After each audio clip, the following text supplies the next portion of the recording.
Good morning, everyone. Evening, afternoon, wherever you are at the time.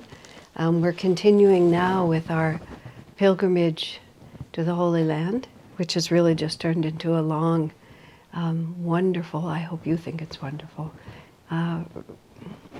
walk with Jesus. It's been really one of the most enjoyable things that I've done ever.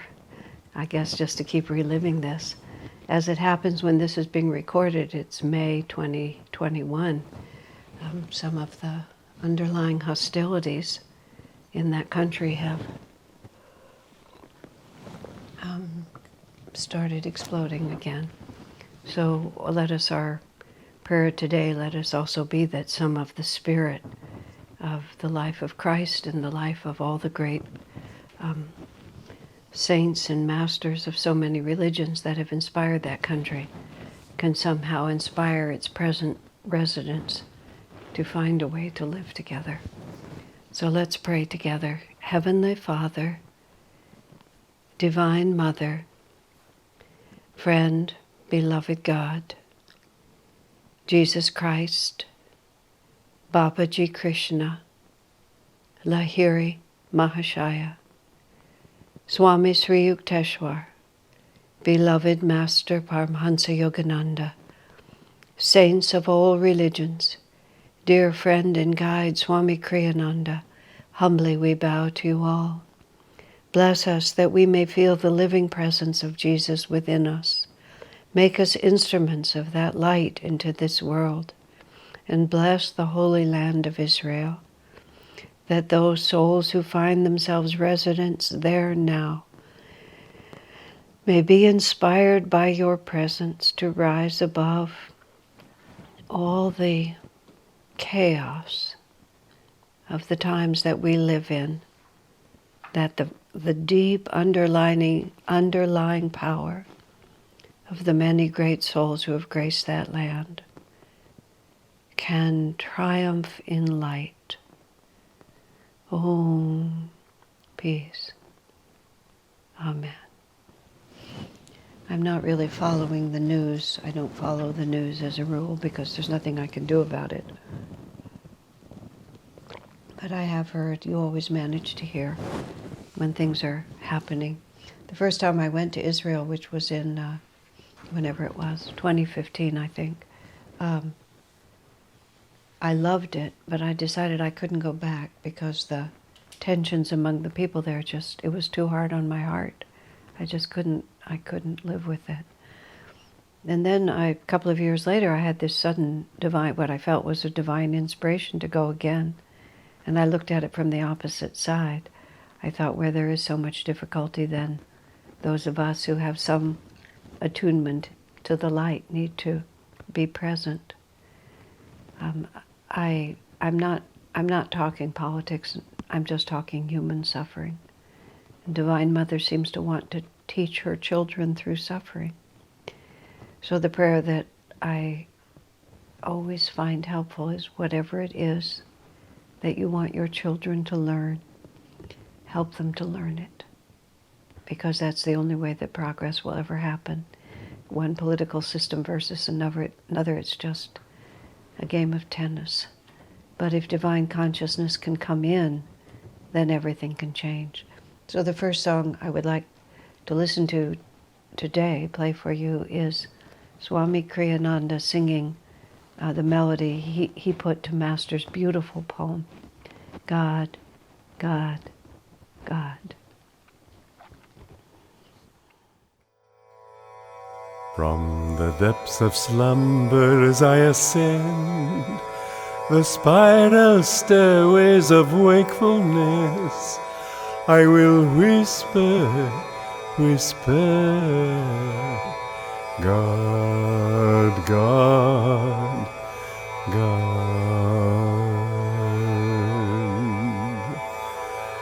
Thou art the food, and when I break my fast of nightly separation from thee, I will taste thee and mentally say, God, God, God.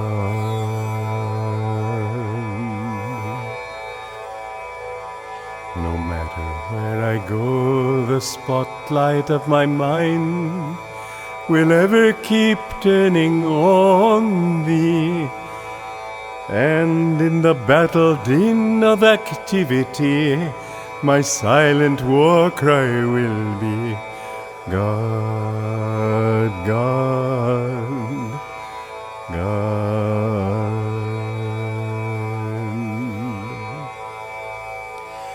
When boisterous storms of trial shriek, and when worries howl at me, I will drown their noises loudly chanting, God, God, God. When my mind weaves dreams with threads of memories, on that magic cloth will I emboss, God, God, God.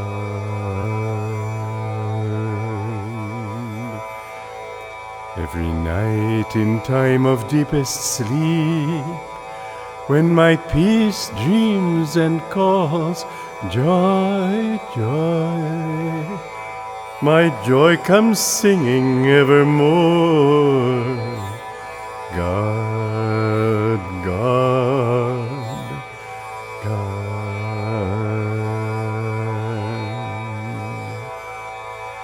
In waking, eating, working, dreaming, sleeping, serving, meditating, chanting, divinely loving, my soul will constantly hum, unheard by any, God, God, God.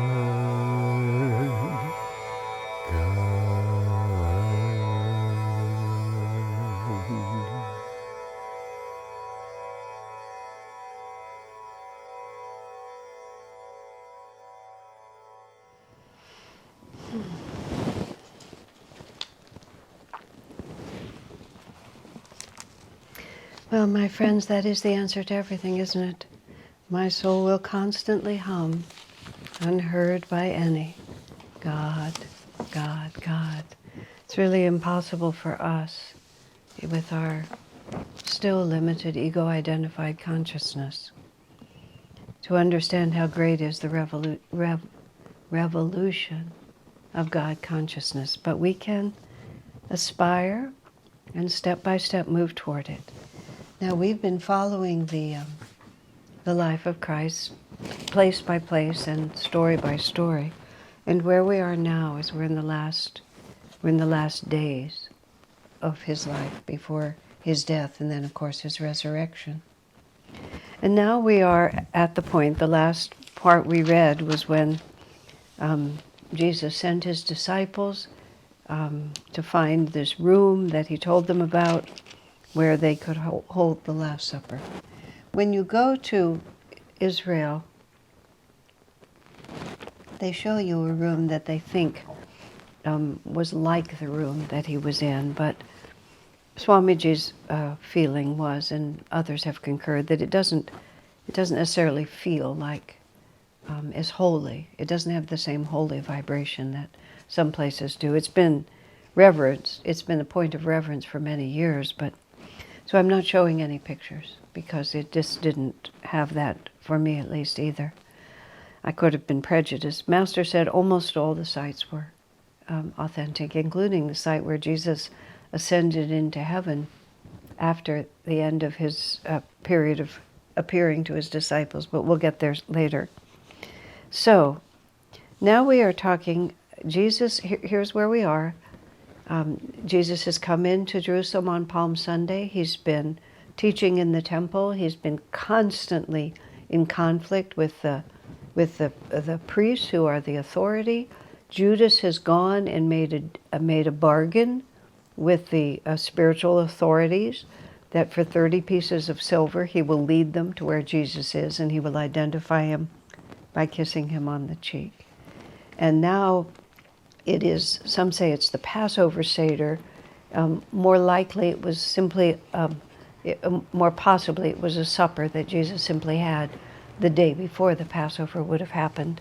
There's different points of view on that, but it doesn't matter. They are sitting in the dining hall together. Jesus knows this is his last gathering with his disciples, because before the night is through, he will be arrested. And some of the disciples, Jesus has been telling them that this is the end, and I think some of the disciples understand it more clearly than others. But however, the foreknowledge was, everyone who is there, this is their last time with Jesus in the body, in this form. He comes to many disciples after his death in a resurrected form, but this is the end of the incarnation as it played itself out. So, when the hour came, Jesus and his apostles reclined at the table, and he said to them, I have eagerly desired to eat this Passover with you before I suffer. For I tell you, I will not eat it again until it finds fulfillment in the kingdom of God. So these are, let's see, are we talking mostly from John? No, we're talking from all the Gospels together here. So then comes the very, now completely ritualized communion ceremony with the bread and the wine, which Jesus instituted at this last gathering with his disciples. So after taking the cup of wine, he gave thanks and said, take this cup of wine, and divide it among you. For I tell you, I will not drink again from the fruit of the vine until the kingdom of God comes. The kingdom of God, some interpret it as death and going to heaven. But Jesus himself said, the kingdom of God is within you. Why do you look here and there? So the way the esoteric explanation of this is that you will be with me again when you reach the same state of consciousness that I have. And he took bread, gave thanks, and broke it, and gave it to them, saying, this is my body given for you. Do this in remembrance of me. So share the cup of wine, break the bread together. Do this in remembrance of me. There's so many beautiful, deeply meaning phrases in the Bible. Do this in remembrance of me was spoken specifically for the breaking of bread together, but it's really a life instruction. Everything that we do, we should do in remembrance of the divine within. In the same way, after the supper, he took the cake, kept saying, this is the new covenant. This cup is the new covenant in my blood, which is poured out for you. So the bread becomes the body and the blood of Christ. Now, Master explained that. There was the limited definition of it, limited meaning that Jesus was about to give up his physical body. But Master said that the body of a master is actually the Om vibration, which is the presence of the divine everywhere. And the body of the master is not the physical body he lives in, but is the Om which permeates everything. And the blood, Master says, is the Christ consciousness, the knowledge that the divine and the individual are one reality.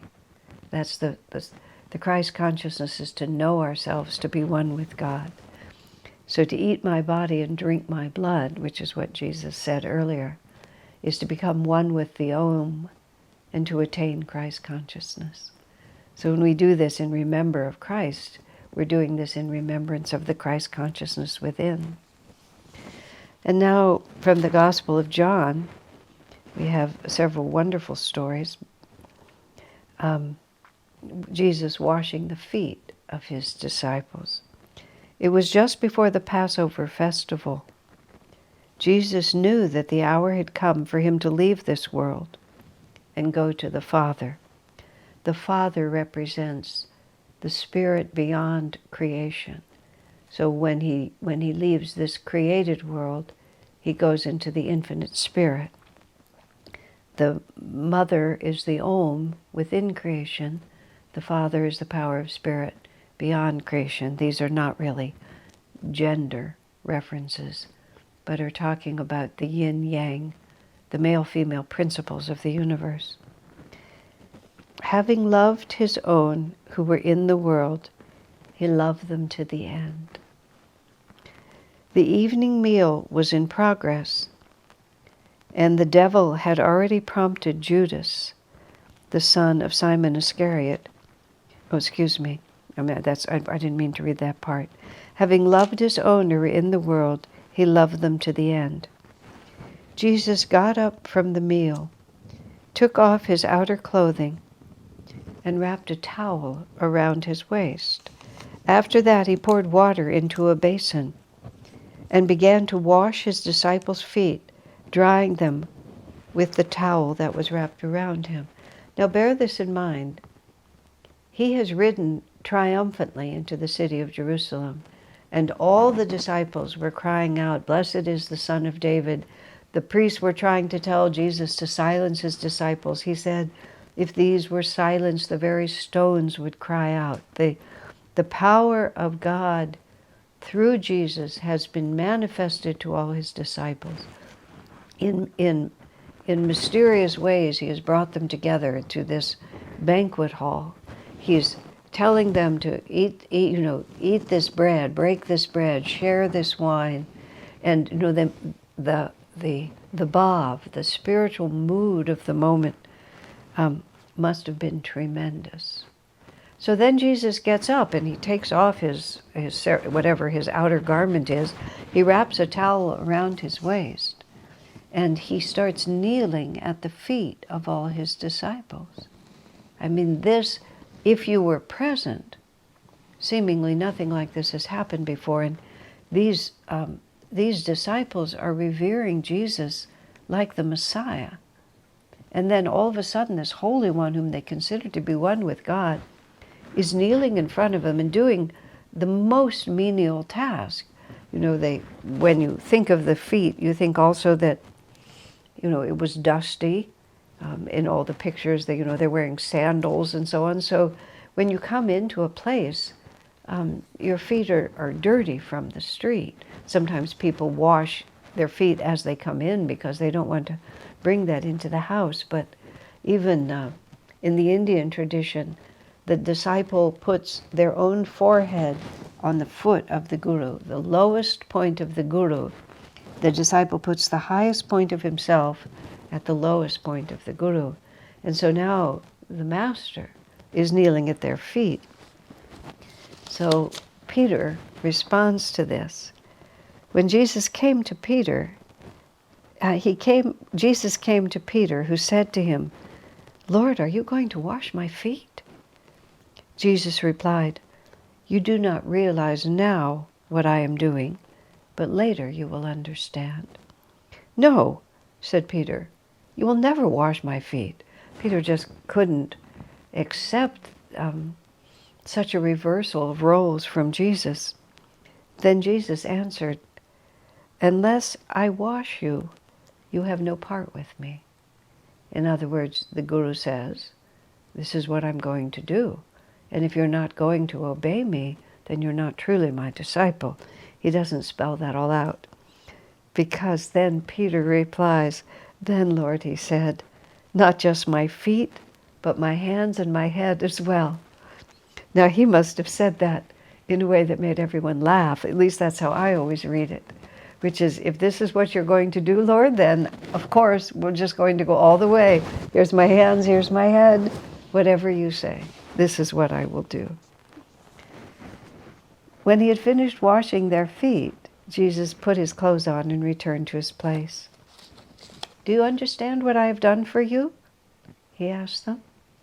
"You call me teacher and Lord, and rightly so, for that is what I am. Now that I, your Lord and teacher, have washed your feet, you also should wash one another's feet. I mean, I love also the way Jesus says, I am your Lord and teacher. You know, there's the way Master put it about himself. When someone praised his humility, Master said, how can there be humility when there is no consciousness of self? So when Jesus said, I am your Lord and teacher, he wasn't talking about Jesus, the egoic personality. He was talking about the Christ consciousness within him. And there was no self, there was no separate self that claimed that. I am your Lord and teacher. And as your Lord and teacher, I have washed your feet. For I have set you an example that you should do as I have done for you. Very truly, I tell you, no servant is greater than his master, nor is a messenger greater than the one who sent him. Now that you know these things, you will be blessed if you do them. Now also the contrast that all of these disciples were aware of, that Jesus had been fighting against this whole time, was the priests of the temple who lorded their position over people and lived at a much higher level and expected people to kowtow to them and took many privileges because of their position.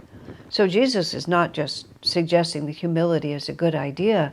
He's setting completely the opposite example, because the orthodox spiritual authorities demanded that they be treated in a very different way. So now Jesus is showing them what a true messenger of God looks like. And it's the humblest of the humblest. So there was a great deal being taught here. After he had said this, Jesus was troubled in spirit and testified, very truly, I tell you, one of you is going to betray me. Now they're sitting at the table. There's 12 people in the room. These are the 12 apostles, the ones who have been following Jesus with great devotion all this time. And all of a sudden Jesus says, one of you is going to betray me. The disciples were very sad and began to say to him one after the other, surely you don't mean me, Lord? Now just imagine how sort of panicked you would get in that situation, because Jesus often made predictions about who they were, what would happen, and all of a sudden he's saying, one of you will betray me. So the disciples, naturally, the thought crossed their mind, do I have some propensity in me that is about to come to the surface? So you can imagine the consternation.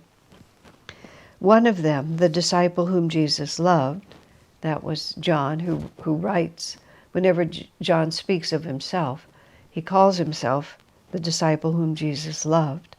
On Easter Sunday, I think I spoke a great deal about that. If you didn't hear that Easter sermon, it's well worth listening to. The point of it was that John defined himself not by how much he loved Jesus, but by how much Jesus loved him, which is to say, he was able to receive everything that Jesus had to give him. One of them, the disciple whom Jesus loved, was reclining next to him. Peter motioned to this disciple and said, ask him which one he means. Now this is also a scene that I understand from having lived with Swami a great deal. And Swami actually talked about it when he was living with Master. Certain people sort of would have different relationships with Swamiji, and apparently also with Master, and here with Jesus, that they could take more liberties. They could get their questions answered. They were freer in the way they were able to relate to Jesus. So the 12 disciples that are there, who are all agitated, Peter says to John, ask him, take us out of our misery, find out which one we're talking about.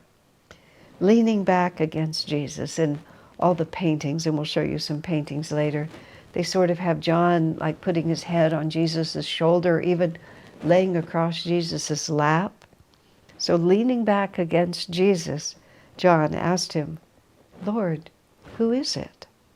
Jesus answered, is the one to whom I will give this piece of bread after I have dipped it in the dish. Then dipping the piece of bread, he gave it to Judas, the son of Simon Iscariot. As soon as Jesus took the bread, Satan entered into him. Now, these are among the most famous scenes in the life of Jesus. All the disciples are there. This is going to be, Jesus is fully aware that before the night is ended, he will be arrested, and he will never sit in this way with his apostles again until he returns after death. But this is the end of this.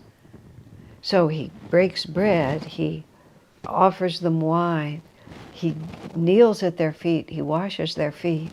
Then he announces that one of you will betray me, and now he demonstrates which one of them that's going to be. He dips the bread, he hands it to Judas. Judas, now all of this is going on, but John puts it in words. I'm going to again refer to Swamiji. I've been in the presence of Swamiji on many different occasions when with very few words a great deal of communication was happening with certain people. At times it was even me, if we were continuing something that we'd already started, that it could just be referenced without other people even knowing exactly what we were talking about, because there would be background, but there would also be a lot of intuition. Swami sometimes would give slightly incomplete instructions and just tell you to use your intuition, just figure it out. You'll know what to do if you, and we did. I don't mean, he didn't tease us with that, but just in the course of things, intuition would happen, or telepathic communication. So he's able to do this with Judas without everybody sort of knowing exactly what was going on. But also, imagine, these men all knew each other really well, and they'd been working together, they thought, for the common good for a long time. And all of a sudden, Jesus has singled out this one who was going to betray him. And when he gave him that bread, Satan entered into him. Now, the other part of that that is so interesting to me is that Jesus essentially blessed him. I know what you're about to do here. Just like this. It's like the Guru gave him permission for him to carry out his karma.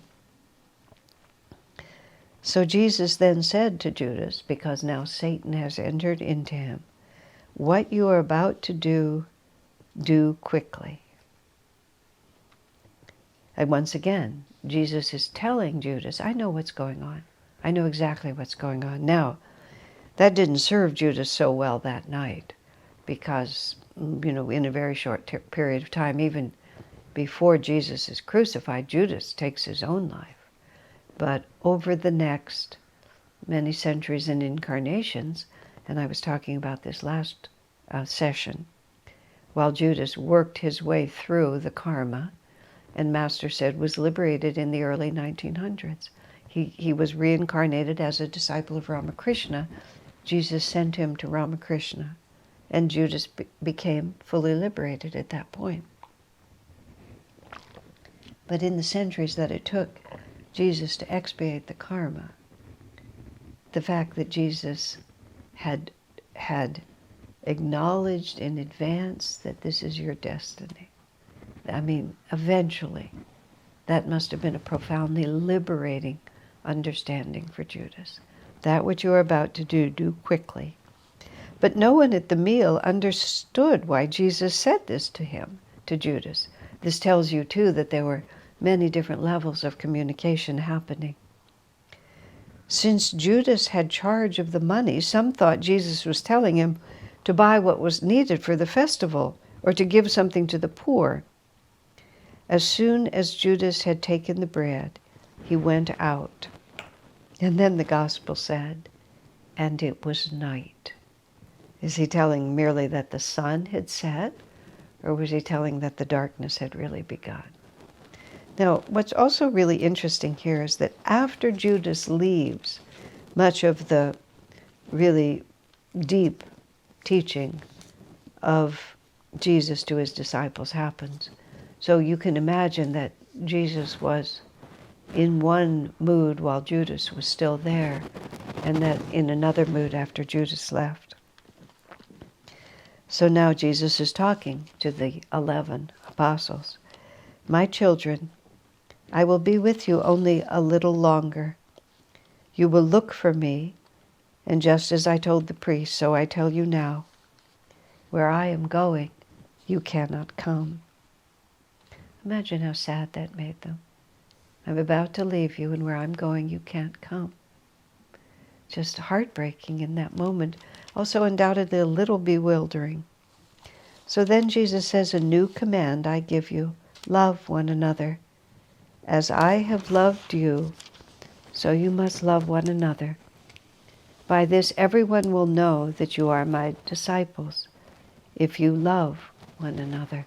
Now this was a little bit of a change, because the focus of the way the orthodoxy was being presented to them was that their relationship was with God, the judge. And that was the focus. And now Jesus is washing their feet and telling them to love one another. And earlier when he would ask, what is the greatest commandment? He said to love God, heart, mind, and soul, and to love your neighbor as yourself. So Jesus is expanding this sense of where is God present. I mean, love your neighbor as yourself, for he is thyself. And this commandment is the same as the first commandment, he also says, because to love your neighbor is to love God. So this is orienting them in a new way. If you love one another, then people will know that you're my disciples, because this is something different than what the priests have been teaching you. Then Peter says, Lord, where are you going? And Jesus says again, where I am going, you cannot follow now, but you will follow later. Peter asked, Lord, why can't I follow you now? I will lay down my life for you. Then Jesus says to him, Satan has asked all of you, Satan has asked to sift all of you as wheat. But I have prayed for you, Peter, that your faith may not fail. And when you have turned back, strengthen your brothers. And so then Peter says again, but Lord, I am ready to go with you to prison and to death. And so Jesus says, I tell you, Peter, before the rooster crows today, you will deny 3 times that you even know me. So now Jesus has sent one of them out. One of them is going to betray him. Peter, who's the most stalwart all the way through, has protested, Lord, what do you keep saying? I can't go with you. Of course I can go with you. What could possibly stop me? Prison or death? But Jesus knows Peter better than Peter knows himself. Fear is going to come into you. You're going to be sifted like wheat. The chaff and the grain are going to have to be separated. You have some karma that you're going to have to go through here. He said, you're going to say 3 times before the cock crows that you don't even know me. Now, Peter, of course, can't believe this, but this is precisely what happens with Peter. And once again, the fact that Jesus knew this was going to happen would be a comfort, a sustaining comfort for Peter when the karma does come to pass. Because he must also have felt the love of Christ at the same time. You're going to deny me, Peter. But it's not explained here. But Jesus didn't love Peter any less for that. And Peter must have felt that. So Jesus says, this is who you are. I see you. And I love and accept you the same. I know who you are. And these are the many stories in the Bible that help us to understand. The Lord sees us. There's no point in bravado. There's no point in pretending. He knows exactly who we are. And he loves us just the same. It's not even in spite of. It's the faults or the given. That's why he's here. He's here to liberate us from our faults. He's not here just to see that we've already accomplished it. He's come to help us become free.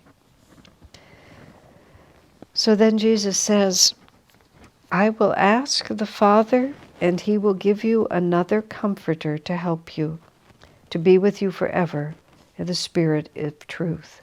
Now the comforter is the Om vibration. And what actually happens on the day of Pentecost, which is after Jesus is crucified, the comforter comes, and the comforter is the Om vibration. Comforter is also the feminine form, but it's not emphasized here. But when Master explains this, the comforter is the Divine Mother, the Om, the Divine Mother, the comforter. They're all the same experience of the Spirit. The world cannot accept him because it neither sees him nor knows him. He's speaking of himself. But you know him, the Son of God, for he lives with you and will be in you. And he's also speaking of the Comforter. The world doesn't love the power of Spirit within creation, but that Spirit lives in you. I will not leave you as orphans. I will come to you. Before long, the world will not see me anymore, but you will see me. He's speaking also of the resurrection, but more importantly, he's speaking of the living presence of the Spirit within them that will never leave them. Because I live, you also will live. On that day, you will realize that I am in my Father, and you are in me, and I am in you. Whoever has my commands and keeps them is the one who loves me. And the one who loves me will be loved by my Father, and I too will love them and show myself to them. Now you have to understand that Jesus is not here talking about earning the love of God. He's talking about making ourselves able to receive the love of God. And you see, there's a very big difference. It's not like God is withholding it. The Father is withholding his love, and we have to measure up. The love is always pouring out. And when we ourselves realize that, then we realize that which was always true. It was never withheld. It was we who turned our back on it. That is such a deep realization when you meditate upon it. Jesus says, I leave peace. I leave you my peace. I leave my peace I leave with you. My peace I give you. I do not give to you as the world gives. Do not let your hearts be troubled, and do not be afraid. He's warning them, because what's going to happen is so dramatic and so frightening and so unexpected.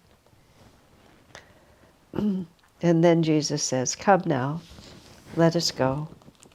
And then they sang a hymn and then went out to the Mount of Olives. Okay. So why don't we look at a few pictures that are just artist renditions of what the Last Supper looked like, so we can take all that we have sort of gathered from just listening to what the Bible says and take these artists' impression of what that experience was like. So here we have a more humble picture of the disciples gathered around Jesus, and Jesus is instructing them for the last time. The room that they have in Jerusalem that they present to you is where the Last Supper might have taken place, is an enormous hall. So this is an entirely different way of thinking of it. Let's take the next one. And this picture is by Heinrich Hoffmann. It's one of his drawings. And this is his impression of how Jesus offered them the communion wine. And this is much more likely than that they would be formally sitting around a table. If one is going to feel what it might be like, where Jesus, here, do this in remembrance of me, it is quite likely that they were gathered in this way and had not yet gone to the table.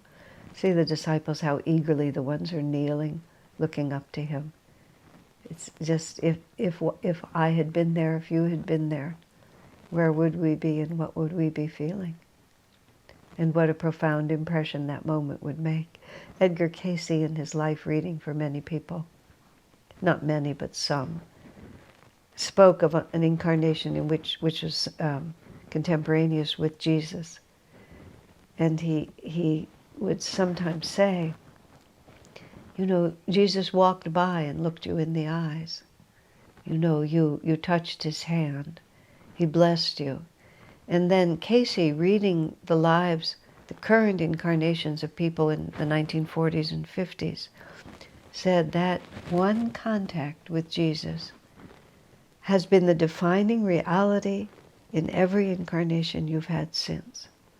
The Indian saying is, one moment in the company of a saint will be your raft over the ocean of delusion. And where that comes from is that when we have an experience of divine awakening, everything else is so unimportant compared to the impression that that awakening makes on our soul.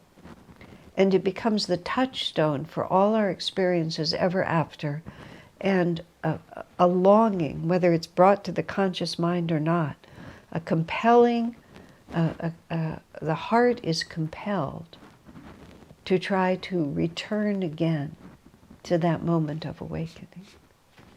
So here we have ourselves imagined being there, receiving that touch from Jesus, whether in this moment, or in all the moments that might have come before, or the moment that is available to us even now. So now let's look again. And we have John leaning against Jesus. There, it seems an awkward position, but that's how he's often presented by the artist. And you notice that one of the apostles does not have a halo, does not have an aura of light. And so that would be, of course, the rendition of Jesus, close enough to receive the bread, and all the disciples together with him.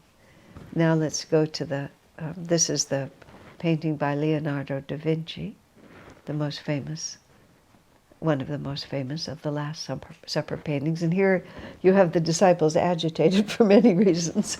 They're not all looking at Jesus. Who knows what they're asking or thinking.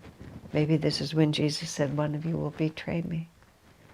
Or maybe he's saying, where I'm going, you can't come with me. Maybe he's just told Peter that 3 times Peter would deny him. All of those experiences running through them and running through us. Now here's let's do one more. This is more fanciful, with people from modern times looking in. But it's also, it's beautiful. Just beautiful to see them all there with Jesus. And then one last one, another classic picture, with all of them with auras except one.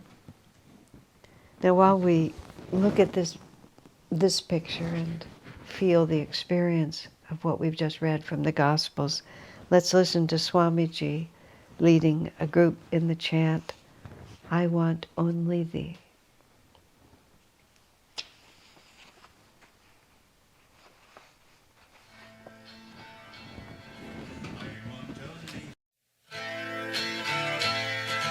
I want only thee, Lord, thee, only thee. I want only thee, Lord, thee, only thee. I want only thee, Lord, thee, only thee. I want only thee, Lord, thee, only thee. I want only thee, Lord, thee, only thee. I want only thee, Lord, thee, only thee. Voglio solo te, Dio te, solo te. Voglio solo te, Dio te, solo te. Voglio solo te, Dio te, solo te. Voglio solo te, Dio te, solo te. Voglio solo te, Dio te, solo te. Voglio solo te, Dio, te, solo te. I want only thee, Lord, thee, only thee. I want only thee, Lord, thee, only thee.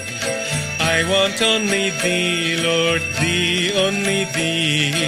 I want only thee, Lord, thee, only thee. I want only thee, Lord, thee, only thee. I want only thee, Lord, thee, only thee. Voglio solo te, Dio, te, solo te. Voglio solo te, Dio, te, solo te. Voglio solo te, Dio, te, solo te. Voglio solo te, Dio, te, solo te. Voglio solo te, Dio, te, solo te. Voglio solo te, Dio, te, solo te. I want only thee, Lord, thee, only thee. I want only thee, Lord, thee, only thee. I want only thee, Lord, thee, only thee.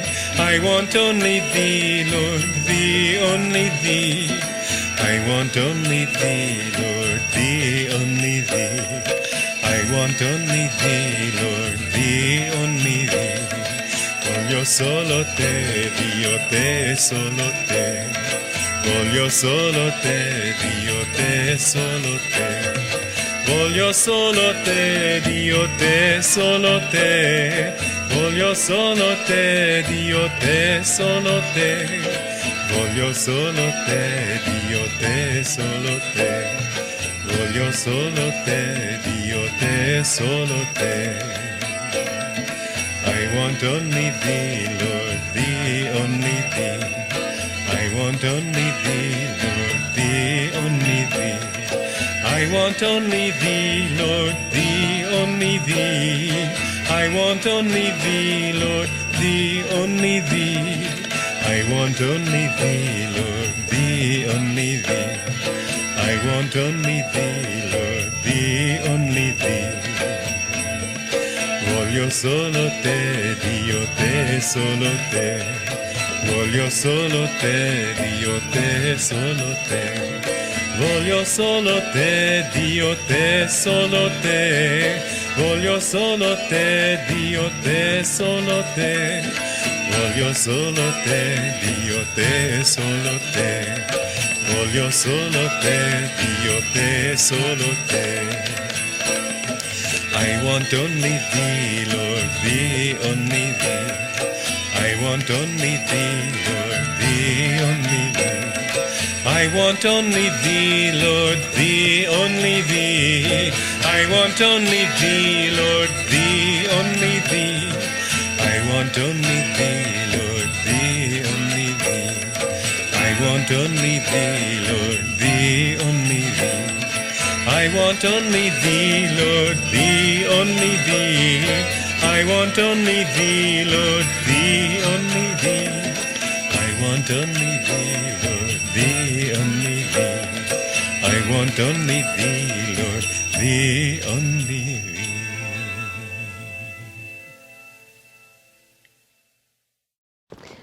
So now, the gathering in the hall is done, and they go across to the Mount of Olives, to the Garden of Gethsemane.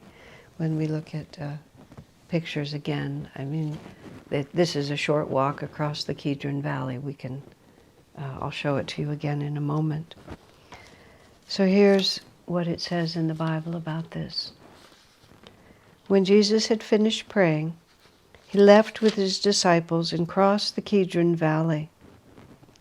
On the other side there was a garden, and he and his disciples went into it. They went to a place called Gethsemane. Now this is a place where they often went, and there was a hillside. Let me just think about this for just a moment. Well, I'll explain it to you when we get to the pictures. Sometimes, as I mentioned to you, this is a combined gospel, so the lines repeat. It sometimes startles me when it does, but I know that they do. They went to a place called Gethsemane, and Jesus said to his disciples, "Sit here while I pray." He took Peter, James, and John along with him, and he began to be deeply distressed and troubled. "My soul is overwhelmed with sorrow to the point of death," he said to them. "Stay here and keep watch." He withdrew about a stone's throw beyond them, knelt down and prayed, "Father, if you are willing, take this cup from me. Yet not my will, but thine be done." An angel from heaven appeared to him and strengthened him. And being in anguish, he prayed more earnestly, and his sweat was like drops of blood falling to the ground.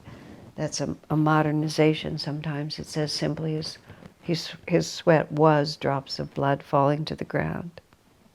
When he rose from prayer and went back to the disciples to whom he had said, "Stay here and keep watch," he found them asleep, exhausted from sorrow. Then he returned to his disciples and found them sleeping. "Couldn't you keep watch with me for 1 hour?" he asked Peter. "Watch and pray so that you will not fall into temptation. The spirit is willing, but the flesh is weak." He went away a second time and prayed, "My Father, if it is not possible for this cup to be taken away unless I drink it, may your will be done." When he came back, he again found them sleeping, because their eyes were heavy. So he left them and went away once more and prayed the third time, saying the same thing. Then he returned to the disciples and said to them, "Are you still sleeping and resting? Look, the hour has come, and the Son of Man is delivered into the hands of sinners. Rise, let us go. Here comes my betrayer." Now, so much has been written and said about this, that Jesus is going, asking his disciples to stay awake with him, and none of them are able to do it. Again, imagine how that felt to them afterwards when they realized. But even Jesus again says, "The spirit is willing. You mean well. You are my disciples. You are my children. But you have a limit. And you've reached that." Now Judas, who betrayed him, knew the place because Jesus had often met there with his disciples. So Judas came to the garden, guiding a detachment of soldiers and some officials from the chief priests and the Pharisees. They were carrying torches and lanterns and weapons. Jesus, knowing all that was going to happen to him, went out and asked them, "Who is it you want?" "Jesus of Nazareth," they replied. "I am he," Jesus said. And Judas the traitor was standing there with them. When Jesus said, "I am he," they drew back and fell to the ground. Again he asked them, "Who is it you want?" "Jesus of Nazareth," they said. Now the betrayer had arranged a signal with the cohort. "The one I kiss is the man. Arrest him and lead him away under guard." He approached Jesus to kiss him, but Jesus asked him, "Judas, are you betraying the Son of Man with a kiss?" Going at once to Jesus, Judas says, "Rabbi," and kissed him. Jesus then said again, "I told you, I am he. If you are looking for me, then let these men go." This happened so that the words he had spoken would be fulfilled. "I have not lost one of them that you gave me." It's hard to imagine a more extraordinary scene, is it? And there's that wonderful scene where the cohort is coming. Jesus knows everything that's about to happen. He goes out to meet them. He volunteers who he is. He steps toward them. It's that step toward him, toward his destiny, that has the most tremendous power. Our destiny is going to come to us if it's God's will. And let us, instead of shrinking from it and hoping to be overlooked, let us follow the example of Jesus and step into it, because thy will be done. And there's also that wonderful part, when Jesus stepped forward, the armed guard fell over to the ground. The force of the power of his presence knocked them to the ground. The men seized Jesus and arrested him. When Jesus' followers saw what was going to happen, they said, "Lord, should we strike with our swords?" Then Peter, who had a sword, drew it and struck the high priest's servant, cutting off his right ear. The man's name was Malchus. So here's Peter, he's proving himself. This is an armed guard. He's vastly outnumbered. Peter has a sword. He goes toward this man who is about to arrest Jesus, and he strikes him. He strikes him hard enough to slice the ear off his head. So Peter is true to his vow. He's not going to let Jesus be taken without a fight. But then Jesus says, "Put your sword back in its place. For all who draw the sword will die by the sword." Then he speaks from a different level. And he says to Peter, and I imagine he said it kindly, "Do you think I cannot call on my Father, and he will at once put at my disposal more than 12 legions of angels? But how then would the scriptures be fulfilled? They say it must happen this way." And he touched the man's ear and healed him. So not only did Jesus not allow his disciples to fight, but he rectified the reckless action of Peter and healed the man, just picked it up. This is these people are there to take him away to crucify him, and Jesus heals him first. Then Jesus said to the chief priests, the officers of the temple guard, and the elders who had come for him, "Am I leading a rebellion that you have come with your swords and clubs?" Now, you have to realize Jesus was absolutely fearless in the face of this.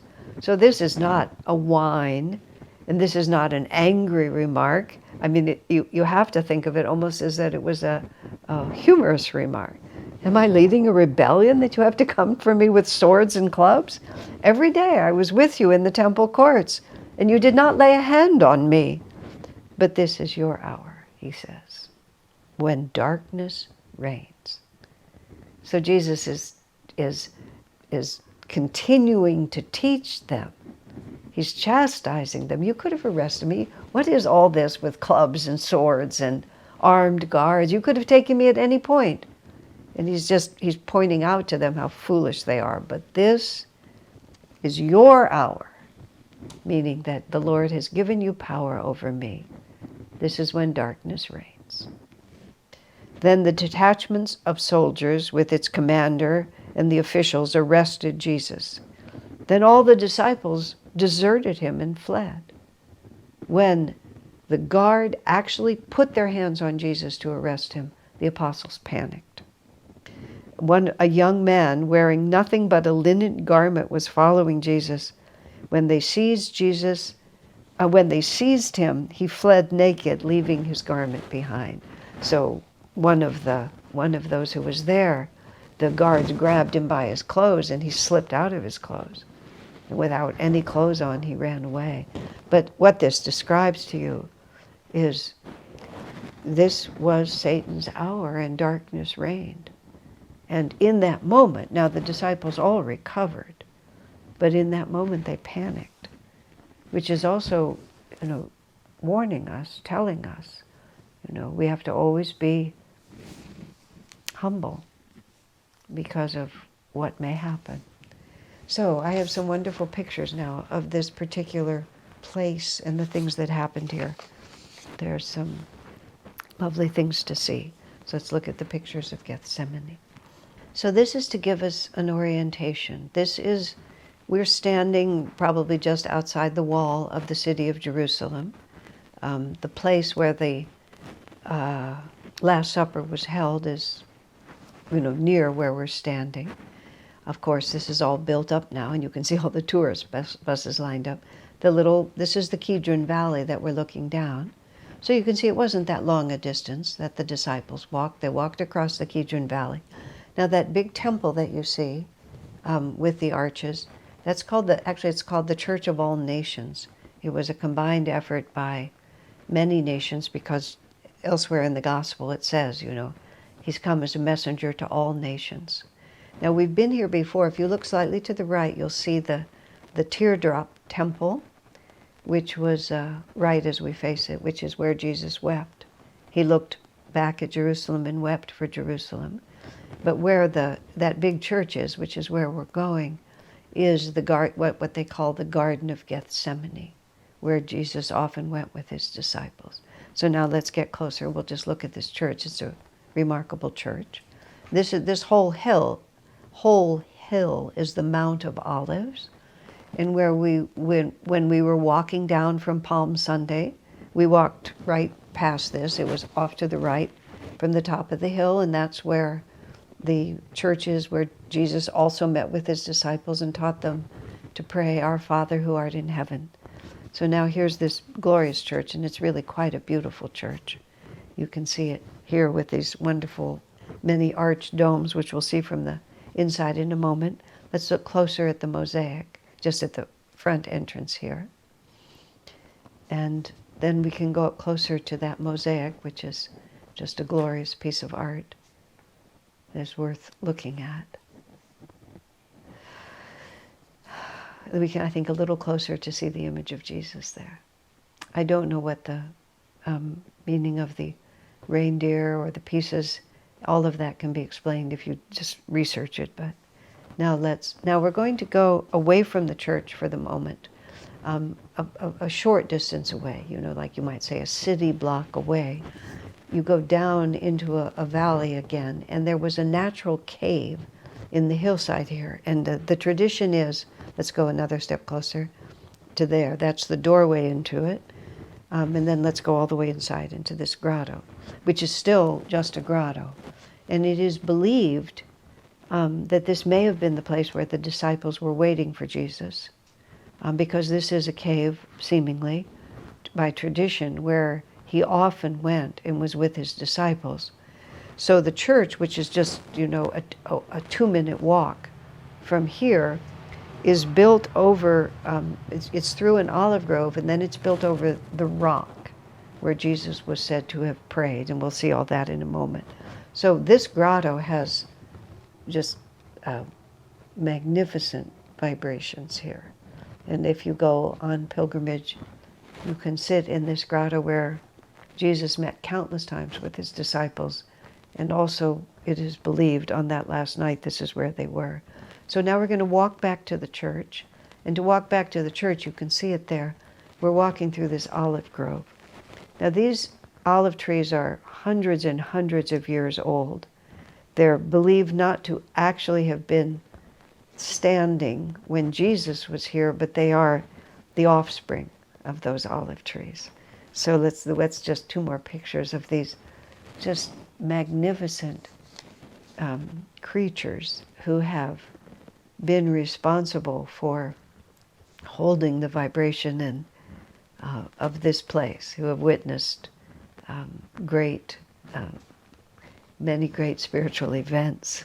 So let's look again. There's another picture of more olive trees. When these are living beings, and this is a community of these trees, and their collective history carries the power of Christ with them. Now let's go inside the church.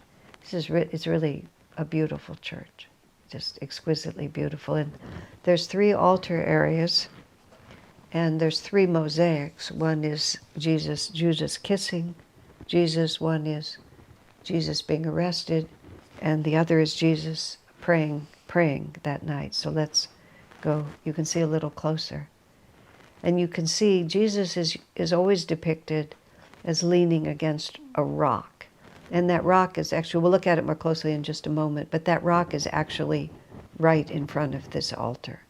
So now let's look at the side altar which is, you can see it a little bit. This is Judas giving Jesus that kiss. And then on the other side is the soldiers taking a hold of Jesus, about to take a hold of him. No, excuse me, the soldiers falling down when Jesus stepped toward them. Now, this is, you see Jesus resting on the rock, and what you see within that little picket fence is the rock. And it's possible when you go to visit that, you can't step over that little picket, but you can kneel next to it and you can touch it. And so you're there with this depiction of Christ by himself, leaning against this rock, and then you can touch that rock yourself. I'll show you. Let's take the next picture. This was our pilgrimage, just to give you a sense of proportion. And it is, it really has the power of Gethsemane. These are, you can feel what Jesus was experiencing there. Now this is just the rock itself. And while we contemplate this extraordinary moment, Swamiji has written a song. It's an instrumental, and it's dedicated to the Garden of Gethsemane in this event. So let's listen to the melody and contemplate the life of Christ in this moment.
Now this section is just artists' conception of what this experience was.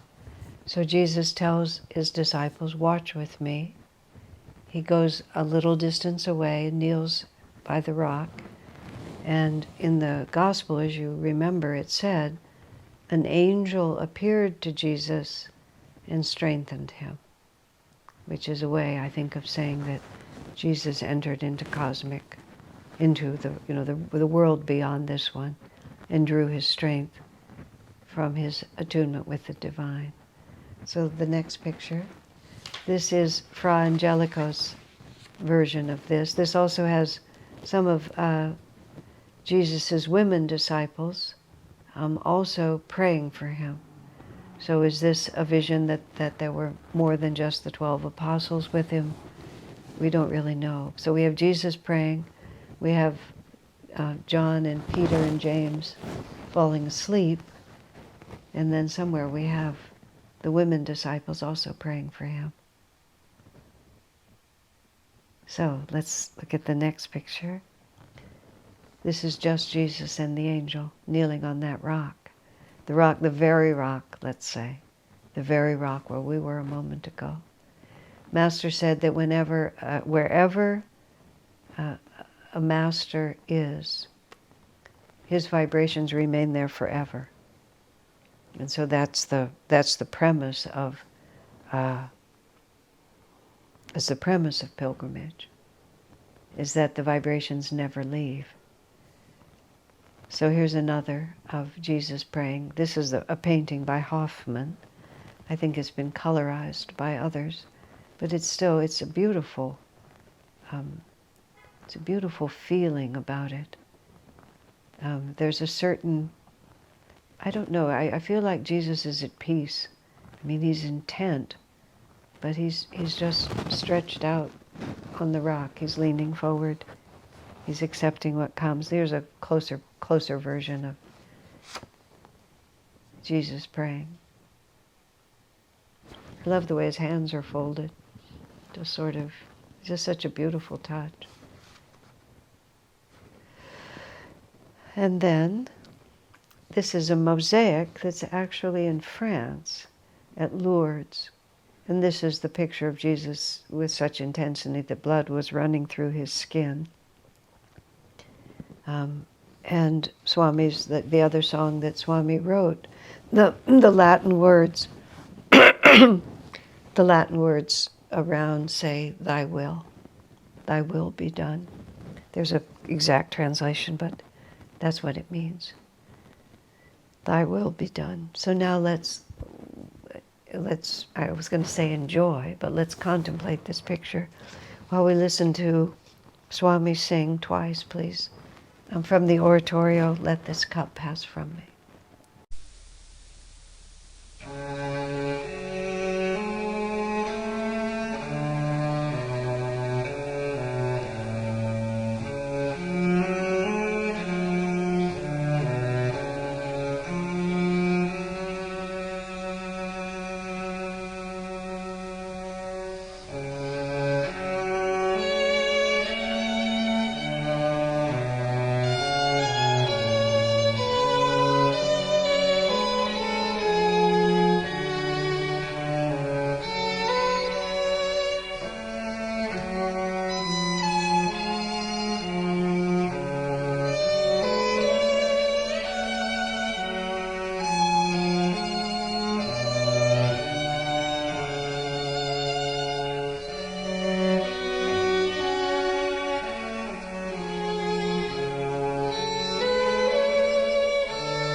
pass from me. Let my heart not know so much pain. Must thou love thou best thy children, ever suffer such disdain? Would that I might reveal thy greatness, nevertheless thy will be done. Lord, let this cup pass from me. Let my heart not know so much pain. Must thou love thou best thy children, ever suffer such disdain? Would that I might reveal thy greatness, nevertheless thy will be done.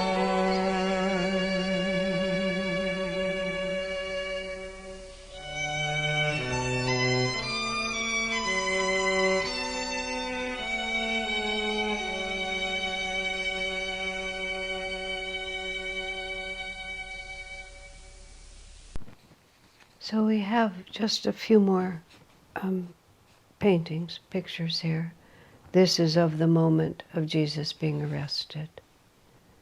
This is Fra Angelico, who actually painted this scene. Judas leaning over to kiss Jesus, one of the disciples scuffling off to the right, trying to prevent it. Let's take another picture of this. Somehow this black and white picture captures the chaos of it even more deeply. See how Jesus is completely not resisting? Look at him. Jesus has both arms wide open. You know, he's just, that's kind of the way you stand when whatever comes, you're just welcoming it. And so Judas leans in and carries out his destiny. Then there's one more here of just, this I presented simply because of the chaos that you feel in this picture. And you can sort of imagine it as an astral moment when, you know, with anger and with arms, these men place their hands on this great saint. And just feel the clash of light and dark in this picture. That's what this is. This is when two realities are crashing together. This is your hour, Jesus says. Night has come, and the darkness is closing in around.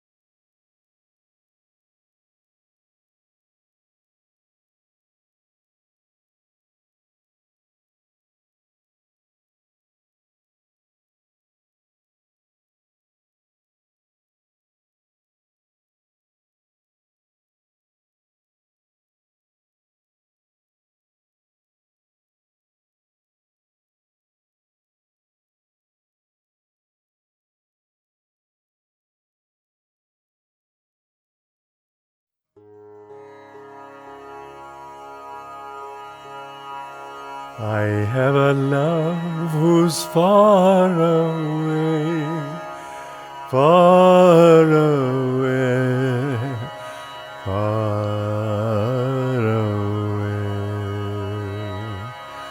I have a love who's far away, farther away than the stars. Mother, you've stolen my heart away, heart away, heart away. Father, you've stolen my heart away, farther away than the stars. Keep me not bound here, teach me to fly, far from earth's madness, free ere I die. Keep me not bound, Ma, teach me to fly, farther away than the stars. There's nothing here nearly so dear, nearly so dear, nearly so dear. Mother, I know your love's ever near, though farther away than the stars.